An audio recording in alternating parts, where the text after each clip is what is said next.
So technology is not quite my forte because I'm really into babies.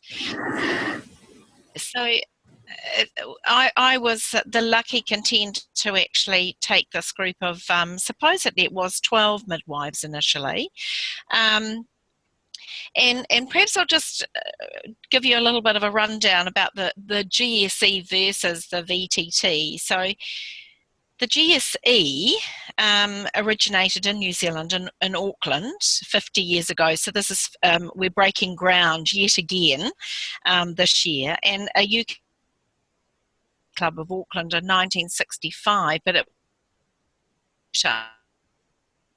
they then sent a team from New Zealand over to England, and they spent 4.5 months over there as a GSE team.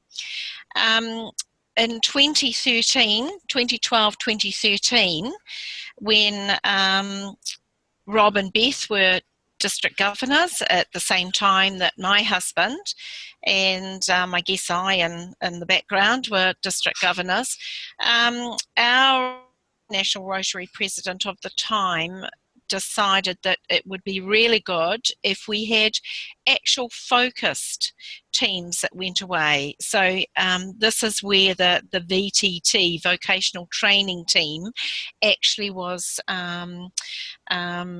changed from the GSE. So if I go on to this next one, so you don't have to actually hear me talking it. So that's the focus of this current vocational training team, maternal and child health. And the actual team that's come over really is embracing all of these facets and will be taking it back to their countries. So it's a 9920 and a 9710 joint venture, and it's making history in that it's the largest Rotary Foundation grant ever awarded to both districts. We're doing a tremendous thing. I won't go through how it all happened, but I'll just flick that one on because they've actually now week, and this is where our teams come from, and Tonga, from Fiji, 4 from Tonga, but unfortunately only 1 from Samoa, and that was a technical thing in that the other 3 Samoans couldn't get their visas through, something that we'll be certainly working on next time to make sure that we don't have this problem again. So there was 3 rather disappointed midwives in Samoa. So this is our Fiji team, and I might just add all these women, and Jovalisi, the one male midwife, nurse leader, have all left their families. Most of them have never ever travelled outside their countries on an aeroplane before, and so it's a huge cultural change in many ways. So with the Fijians on the left hand side, we've got Salanisi Amariki, and then we've got Jovalisi Kiboni, Vani Marama, and Salome Vilawa, and they're all from different hospitals. Jovalisi and Salome are from division hospitals out of Lautoka. Salanisi is in one of the main hospitals, but still outside of the main centres of Suva and Nandi, and so then we'll flick up, and here's our lovely Akanesi, who actually joined us on Wednesday. So 3 days into the actual program, and there was a little bit of, she shared today, a bit of consternation on both sides. One, we'd had 3 days of actually all getting to know each other and thawing out and starting to share. And remember, English is a second language for all of these women in Jovalisi, so they're continually assimilating what the leaders education and leadership program have put together, and then trying to then respond and it's a huge ask, and they've been extremely tired at the end of the day because things are very different for them. But Akanisi came in midway through Wednesday morning. She just melded into the group, and although she acknowledged today, when we all said our final messages about what the 2 weeks had brought, Akanisi was very teary, just saying that she had an hour to pack and get herself on the plane and over here after thinking she wasn't coming at all. Arrived here, she had Beth meet her at the airport, and she was just so appreciative of how welcoming Beth was. And then she came into the class that had already started at 9 o'clock, and we're halfway through a major teaching session, and she was enveloped by the rest of the group and hasn't looked back since. So that shows you know, I guess in terms of the maturity of these midwives who know they've been blessed with such an amazing day and not wanting to let anything change, and they're not missing a moment. Our 4 Tongan midwives actually had to come through New Zealand, and that was to get their flights organised, so they actually had to have 2 visas. So that in itself, they arrived on the Friday night.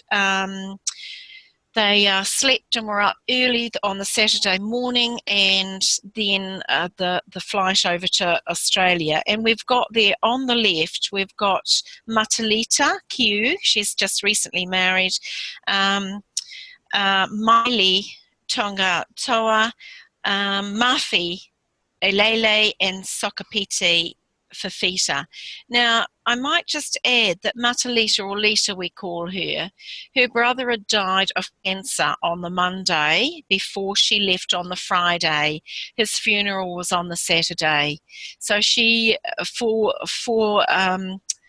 gave up the helping plan, her young, 50-year-old brother who's left 7 children, knew that this opportunity was so important, and sad as she was, she came over, and the quieter one of probably the whole group is one of the ones that's got a lot out of this whole program. We have and a song, and you've got to believe the that these women, and of course Joe with his deep voice, they come from very religious countries. A lot of their thinking is that the Lord will provide, and the Lord has provided them to have this opportunity to come across on this amazing teaching 2 weeks. On the right-hand side, Soko is from Hahupai, which is an island. She's the people, some of the outer islands, it's 2 hours by boat. Her hospital is. There is one obstetrician, Tongan, and a GP and another registrar that's also on the island, but they are 7 hours by boat from Nuku'alofa, the main hospital in Tonga, or a plane ride. She had never been out of Tonga, and this is the first time she's ever left her family, of which she's got 5 children. So the actual opportunity that these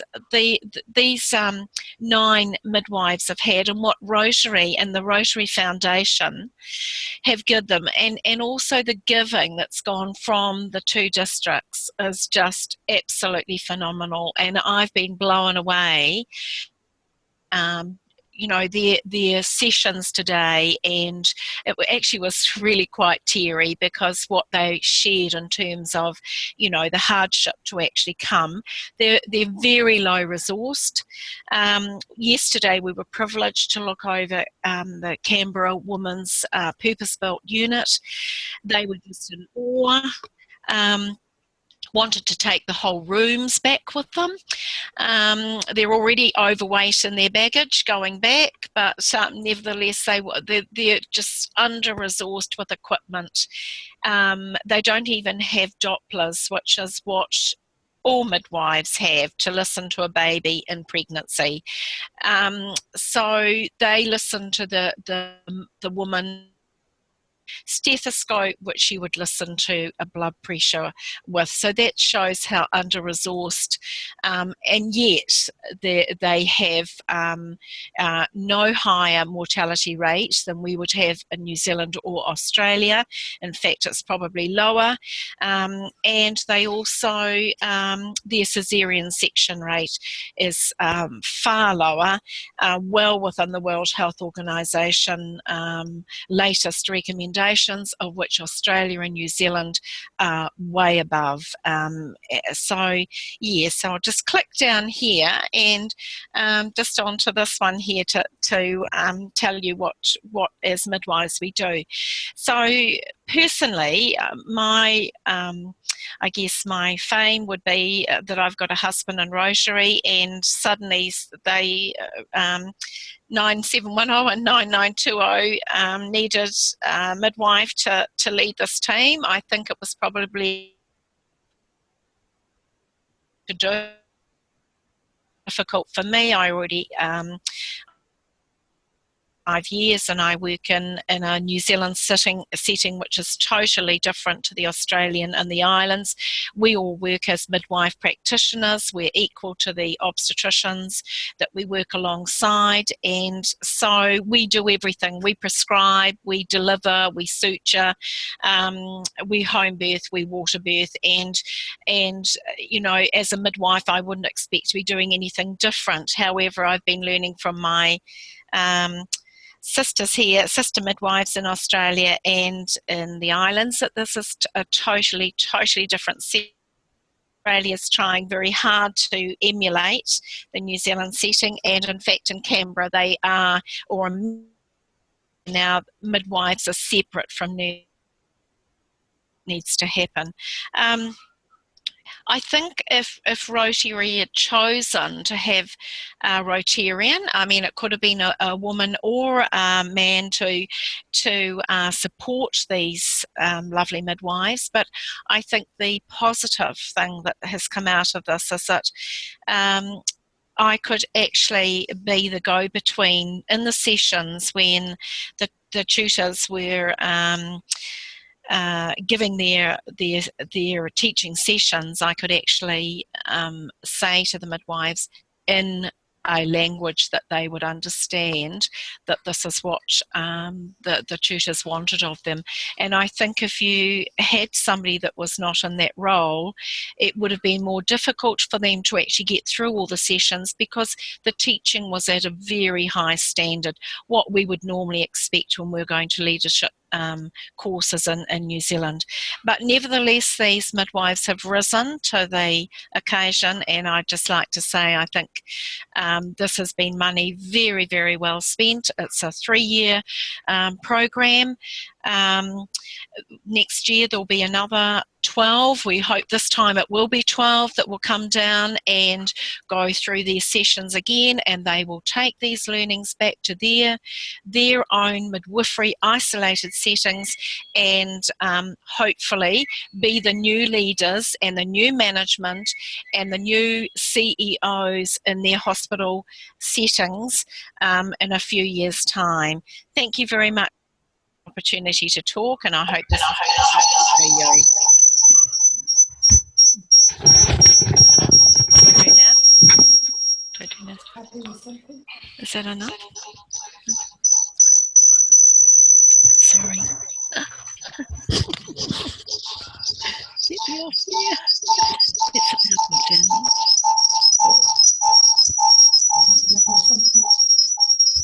So I think that... Any questions I probably should ask? So I don't know whether you've got that maybe I can share about. I probably should have said that, the actual, we had really high powered organisers of the program, and just trying to make sure I don't miss any out, because we had Associate Professor and Dr. Jenny Brown, and from the University of Canberra, and Anne Kinnear who's the CEO of the Australian College of Midwives. But we also had Rosalind Woolley, who's a midwifery practice coordinator, and we've had Dr. Karen Lane, as well as a whole bevy of very high-powered. We had Ronnie Kroom, and oh goodness me, I can't think of the other one from the Deborah Toms. So we've had they've met some really, really high-powered people, both at the university and at ministry level and hospital level, who they would normally never, ever in a million years actually get to speak to one-to-one. So yeah, logistically it's been a nightmare. I must say that Beth's been up all hours of the night trying to make sure that we're all fed and watered. The food has been unreal. They've never eaten so much cake and homemade home cooking, and just getting them there on time, and they're often on their island time, so a little bit slow to get between places because they're always in the islands. It's so hot. They have found it very cold over here, but logistically it has been a nightmare, but yet I don't think there's been one of them, and yeah, we're just in awe of that have given them this opportunity. Thank you. Okay, does anyone have any questions? Don't forget to unmute if you have.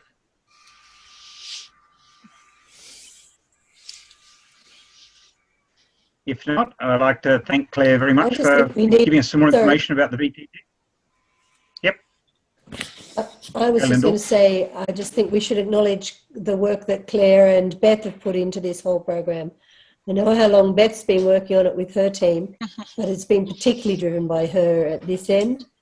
And I think we should acknowledge the work that she's done. Yes, very good point. Thank you. And I heard another Woolly name there. So, Beth, yes. Is it any relation? Yeah, it is. Yes, that's our daughter. Oh, okay. So yes, I think it's a fantastic program, and Salome, our guest, got tied up with a Fijian midwife who's at Canberra Hospital, and so they went over there for dinner tonight. Otherwise, she said she would like to ask the club if they would be interested in participating in supporting her her hospital. She's currently in a hospital which is 40 minutes off the east coast of Fiji by boat, but she's moving to one. She's taking charge at one which is 5 hours by boat off the east coast of Fiji. And she said some of the things she's learnt here about being mother-friendly rather than nurse and baby-friendly, focusing on the mother, she said she would like to take back, and if she can use our club to write to if there's information she'd like to get or whatever, she said that would be really great. And it may require some small outlays over time, mainly in postage, but she has loaded up her bags and is hitting the 29.5 kilos out of the 30 kilos she's allowed to take. So I'm sure that we shouldn't have any problems in supporting any of the VTC that have been part of the program. Ross, I might just say at this point in time that I've had a number of clubs throughout the district identify their willingness to support some of the lists of needs that were spread around at the conference. And I think whilst I have no problem with our club being supportive and doing stuff, in discussions with both Claire and other Rotary leaders, I think we do need to have a planned approach to ensure that these people don't end up paying huge amounts of money for things that, that perhaps sit on a wharf waiting for them to pay more money, kind of thing. So, we will work on it to ensure that we have a good outcome from their needs assessment, and great, thank you very much if the club's willing to work with them. And I think one of Salome's comments was that she would like to work with the Rotary Club in Suva because that's her hometown, so that they can make sure that things come in the best way, and that she's not ordering stuff from Australia that they have locally. So, but because she's out on the island, she doesn't know what they've got locally necessarily. So, once again, I think she's working smarter rather than harder. And once we get requests, we can then look at what's the best way to deal with them. Can I? Just as a matter of interest, I've been reading the reviews that I asked them to write today, and the very first one, I have said, the question is, how will you be able to use what you have learned? And the answer is, be a Rotary member and get involved. So how's that for a Rotary program? And we've got one already. Can I just butt in a little bit about all these? We've got lists that have been given to the Canberra University as well. District 9920 is the largest maritime district, and so we look after all of these islands. And so like in Suva there is 5 clubs, Rotary clubs. So it is really important to coordinate, because we have containers going up from New Zealand all the time with specific things that these clubs need, and they do pay huge duties if the equipment comes up and it's not been approved by the Ministry of Health for it to go to wherever it's going. Paying money at the end, it will sit on the wharf because the Rotary clubs or the hospitals can't afford to actually pay the duty for it to be unloaded. So it is really, really, I can't stress that enough, really important that it's worked through the right channels so that these hospitals get what they actually need and it's appropriate for their needs. Thank you. Yes, there's nothing worse than delivering things that require a battery or a charger that is not available. Yep. Yeah. And even somebody that doesn't know how to work them, if they break down, how to fix it. Yeah. Yep. Just goes on the scrap heap. Out of interest, does Tonga and Samoa has Rotary clubs? Does Tonga have? Oh, absolutely. They've all got Rotary clubs. Okay, and good. Most of us in Auckland, most of the Auckland clubs have sister clubs and look after them too. So we have District Jenny Hearing has just come back from Samoa, Tonga and Fiji. She's just been doing her visit, so she's really up with the play of what's needed. Yeah. So I think the thing that's come out of all that is that any requests go to Claire and Beth, and they will sort out what the best way to solve it is, and if they need assistance, they'll come to the club. And so if Salome comes to us, we'll pass it on to Beth and so on. That's good. Yep. Okay. Good. Right. Okay.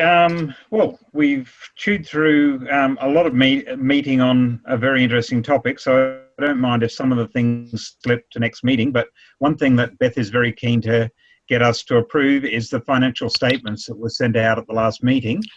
So just wanted to check if anyone has any questions, or I won't ask if everyone's read them, but I will ask if anyone's got any questions.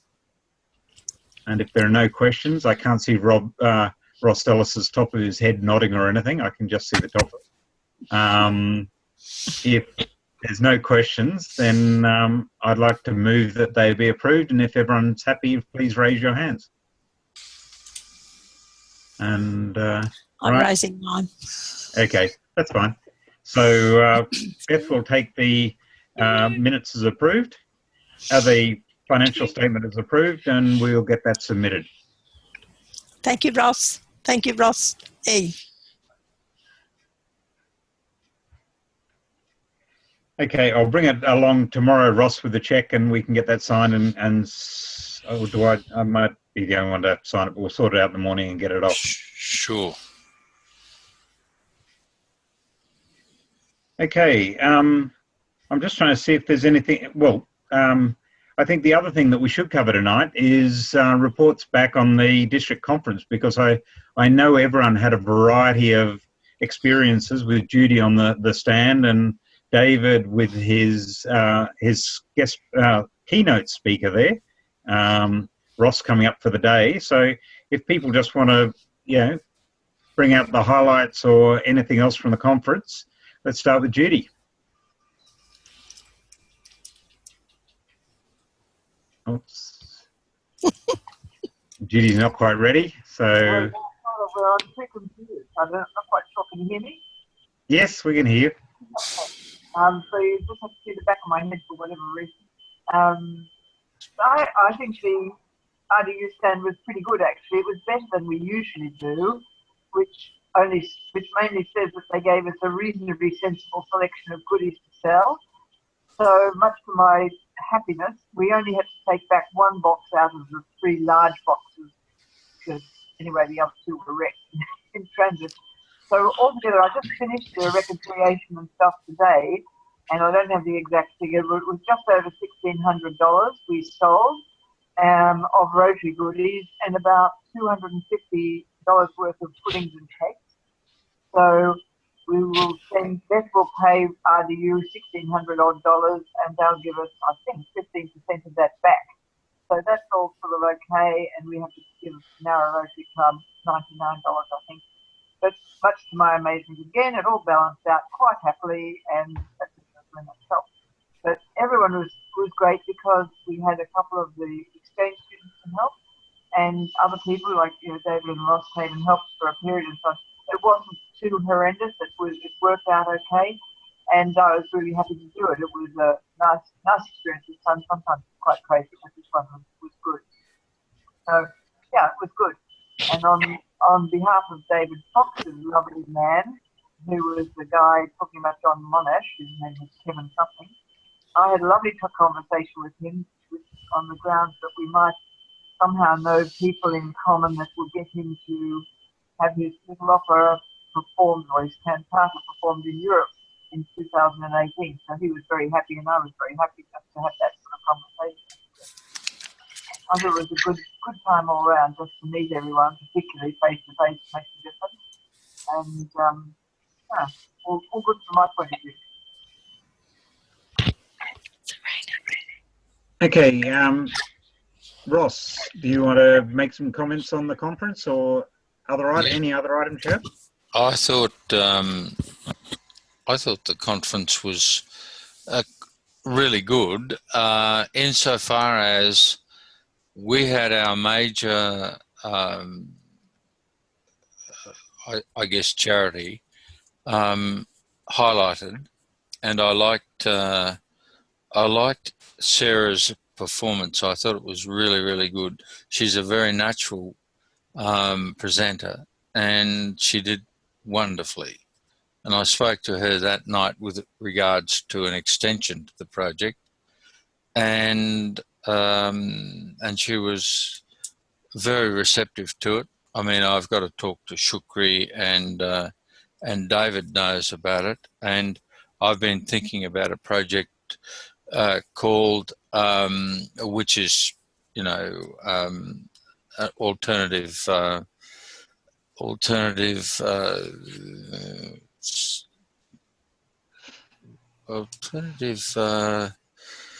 And I'm losing my brain here at the moment.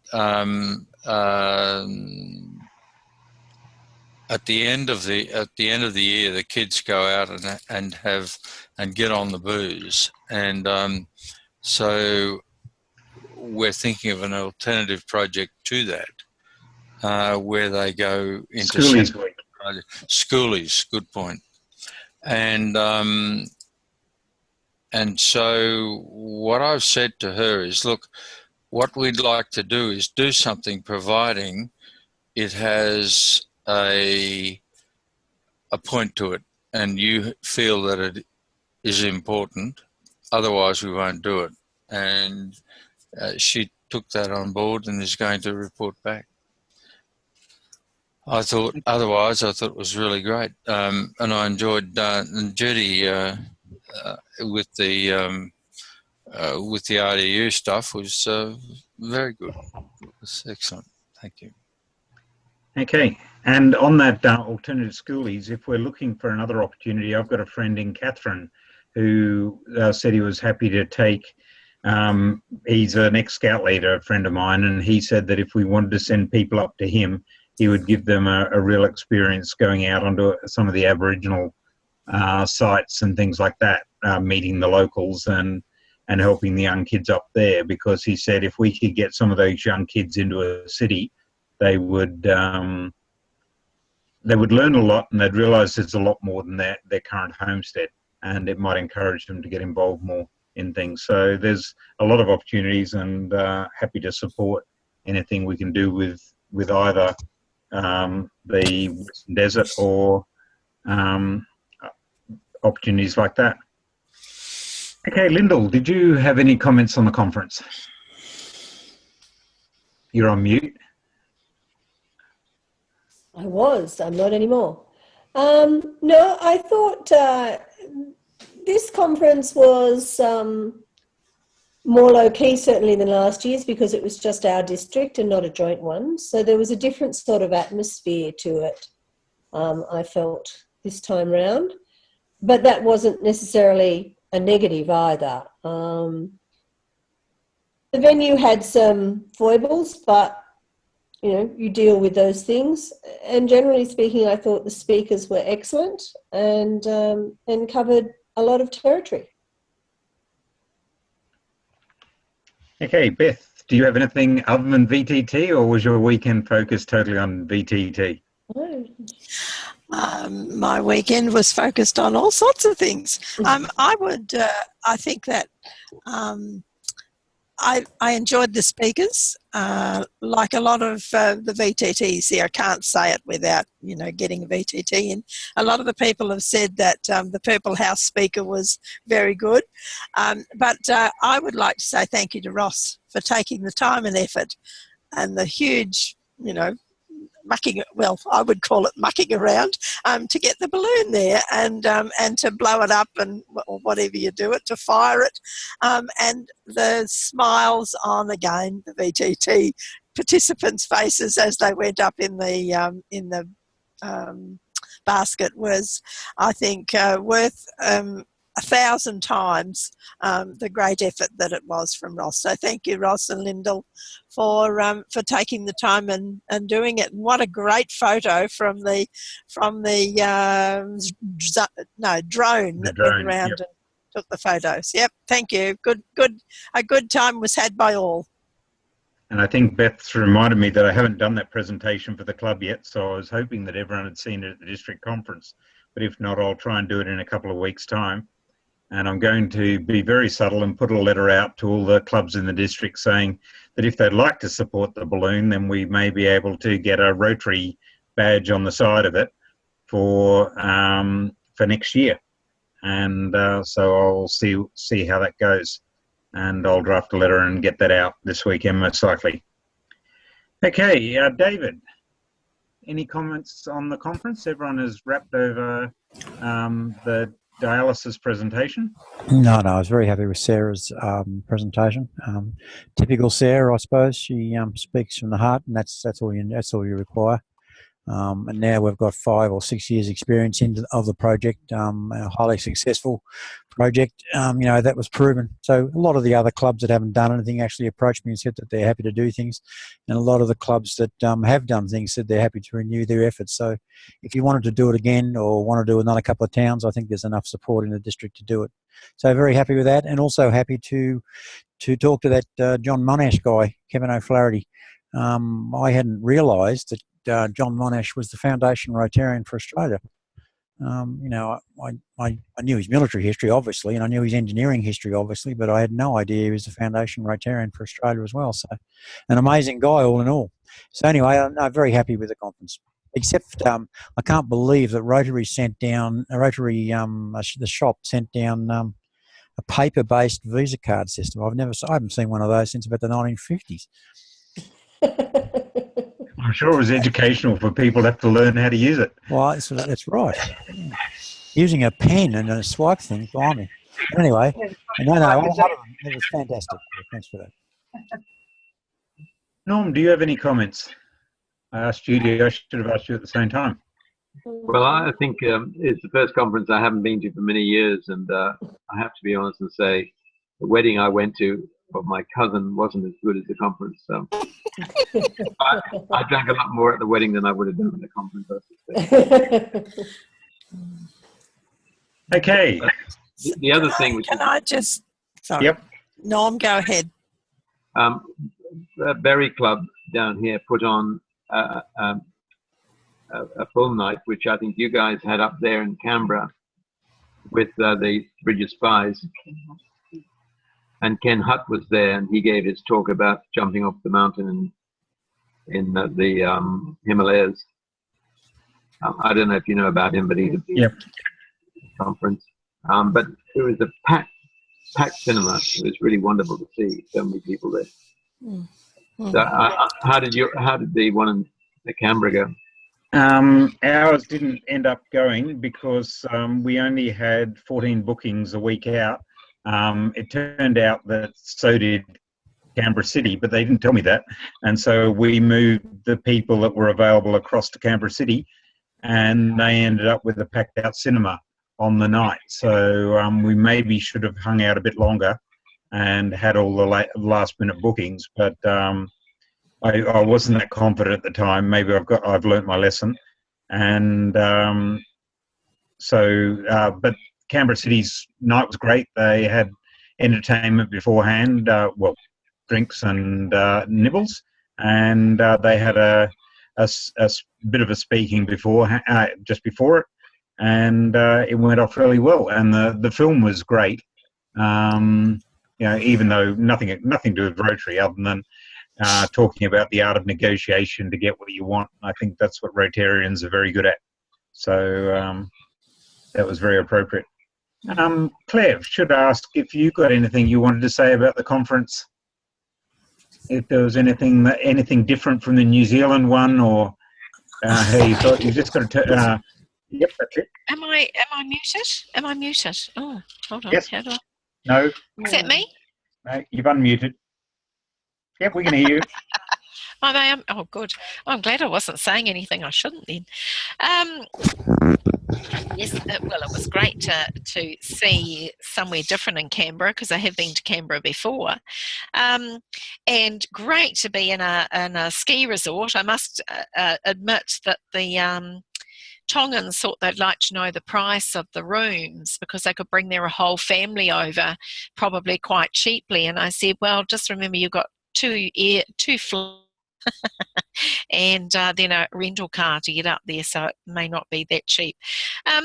Content was really good. I don't know about getting backwards and forwards to morning and afternoon teas, I think, and lunches. I think that threw the time mechanism quite a bit. But I've heard Holly Ransom and Michael McQueen many times before, and I was thinking, oh, hello, I wonder what they're going to present that would be very pleasantly surprised that both their presentations were totally different to what I'd ever heard before. Loved Sarah's presentation on the Purple House. That was, and she was very spontaneous. That was really, really interesting. And all in all, lots of dancing day night, and I think you did a very good job. I was particularly impressed with the Rippers dancing, Irish dancing jig. I don't a personal representative to the international president ever do anything like that before, so that was pretty enlightening as far as I was concerned. So great weekend. Thank you very much for hosting us. Ross, I'd just like to say thanks to Judy and to Norm, because I'm sure in the background he was doing stuff for putting together the order and all of the sales and everything at the conference. And I'm only sorry that I wasn't able to do any stints on the table, but perhaps next year I will.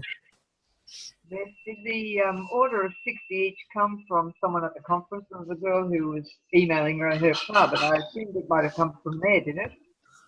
Who was that? There was one of the girls who was the president of her club there. I don't even know her name, but she emailed all her club members to say they were putting through cake. And by the time we packed up, we'd only told her 2 or 3. But I would expect it was probably her that came back. Was it a club? It wasn't one of those.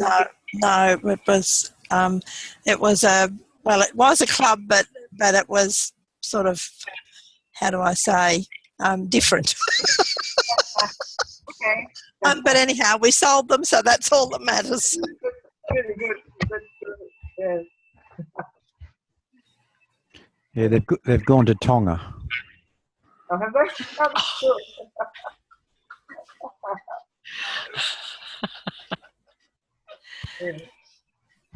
Okay, I'm not going.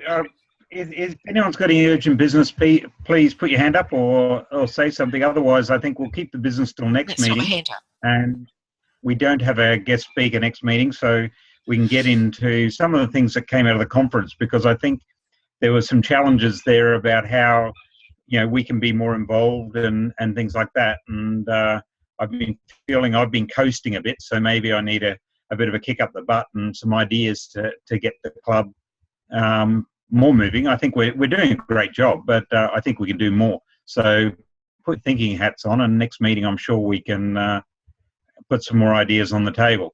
And just want to check, is anyone going in for breakfast tomorrow morning?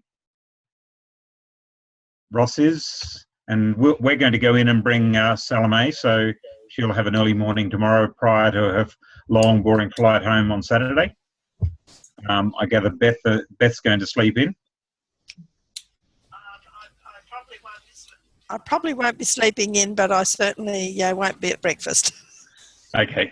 So we'll have some for breakfast, and we'll see if Ken or any of the others turn up as well. And, just as a matter of interest, I've ordered the lunch for tomorrow has been ordered from Remy. So right. We'll see how they go for lunch, and then we've also through the week found out that there's an Aboriginal catering service that provided a beautiful lunch out at the Catsum complex on Wednesday. So I might have some other places that we can use after that. So is that Witchetty Grub and Goanna? Or? Probably, Ross, yes. No. Not quite, Ross. They're actually excellent. We use them at work quite a lot. Yeah, they managed to get lots of roadkill, I think, around Canberra, if you've seen the number of kangaroos on the road. Absolutely. Yeah. They're everywhere. Okay. If no one's got any more business? Yeah, just last chance. Quick one.